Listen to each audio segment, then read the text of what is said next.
इथे मी खोलली मेकअपची बॅग आणि इथूनचा सटकन कॉन्फिडन्स आला. हे जे आहे डार्क सर्कल आणि माझं हायपर पिगमेंटेशन हे मी रोज बघते आणि मी रोज अंडर कॉन्फिडंट फील करते. पण आज मी त्यांना हाईड नाही करणार. आज मी त्यांना हळूहळू एक्सेप्ट करणार.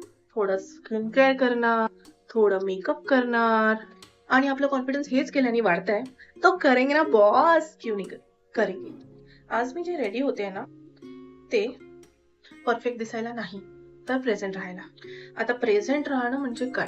प्रेझेंट राहणं म्हणजे enjoying the moment, to be in the moment, to embrace your flaws.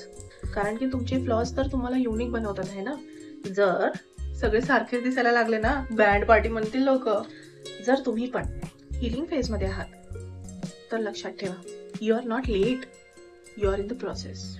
If you are in your still becoming phase, then welcome, you belong here. आणि हो, लिपस्टिकचा शेड पण सांगणार मी. कॉमेंट तर करा. भेटूया मग.